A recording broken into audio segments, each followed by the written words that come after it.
तुलसी विवाह पौराणिक कथा। एक बार शिव ने अपने तेज को समुद्र में फेंक दिया था।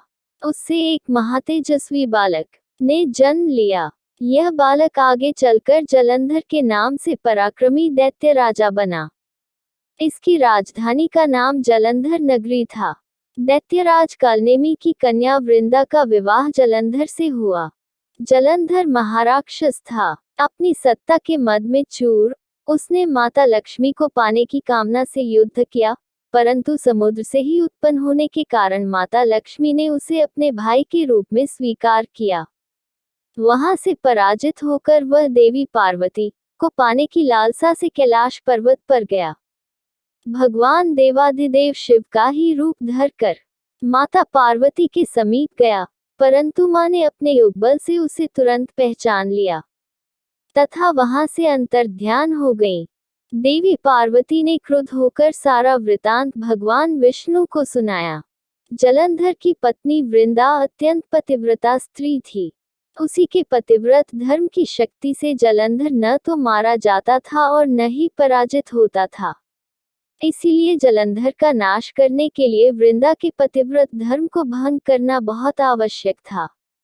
इसी कारण भगवान विष्णु ऋषि का वेश धारण कर वन में जा पहुंचे, जहां वृंदा अकेली भ्रमण कर रही थी। भगवान के साथ दो मायावी राक्षस भी थे, जिन्हें देखकर वृंदा भयभीत हो गई।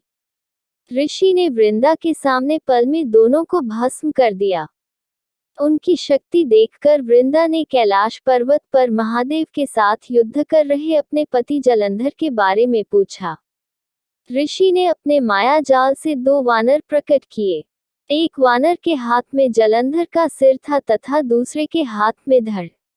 अपने पति की यह दशा देखकर वृंदा मूर्छित होकर गिर पड़ी। होश में आने पर उन्होंने ऋषि रूपी भगवान से विनती की कि वह उसके पति को जीवित करें। भगवान ने अपनी माया से पुनः जलंधर का सिर धड़ से जोड़ दिया, परंतु स्वयं भी वह उसी शरीर में प्रवेश कर गए। वृंदा को इस छल का तनिक भी आभास न हुआ। जलंधर बने भगवान के साथ वृंदा पतिव्रता का व्यवहार करने लगी, जिससे उसका सतीत्व भंग हो गया। ऐसा होते ही वृंदा का पति जलंधर युद्ध में हार गया। इस सारी लीला का जब वृंदा को पता चला, तो उसने क्रुद्ध होकर भगवान विष्णु को हृदयहीन शिला होने का श्राप दे दिया। अपने भक्त के श्राप को भगवान विष्णु ने स्वीकार किया और शालिग्राम पत्थर बन गए। सृष्टि के पालनकर्ता के पत्थर बन जाने से ब्रह्मांड में असंतुलन की स्थिति हो गई। यह देखकर सभी देवी देवताओं ने वृंदा से प्रार्थना की, वह भगवान विष्णु को श्राप मुक्त कर दे। वृंदा ने भगवान विष्णु को श्राप मुक्त कर स्वयं आत्मदाह कर लिया। जहां वृंदा भस्म हुई, वहां तुलसी का पौधा उगा। भगवान विष्णु ने वृंदा से कहा, हे वृंदा, तुम अपने सतीत्व के कारण मुझे लक्ष्मी से भी अधिक प्रिय हो गई हो। अब तुम तुलसी के रूप में सदा मेरे साथ रहोगी।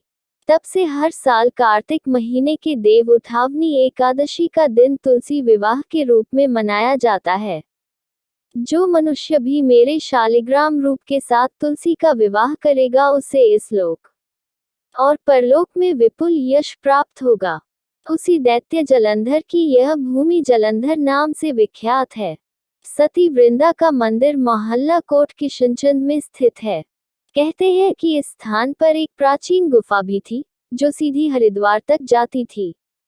सच्चे मन से 40 दिन तक सती वृंदा देवी के मंदिर में पूजा करने से सभी मनोरथ पूर्ण होते हैं। जिस घर में तुलसी होती है, वहां यम के दूत भी असमय नहीं जा सकते। मृत्यु के समय जिसके प्राण मंजरी रहित तुलसी और गंगा जल मुख में रखकर निकल जाते हैं, वह पापों से मुक्त होकर वैकुंठ धाम को प्राप्त होता है। जो मनुष्य तुलसी व आंवलों की छाया में अपने पितरों का श्राद्ध करता है, उसके पितर मोक्ष को प्राप्त हो जाते हैं। धन्यवाद।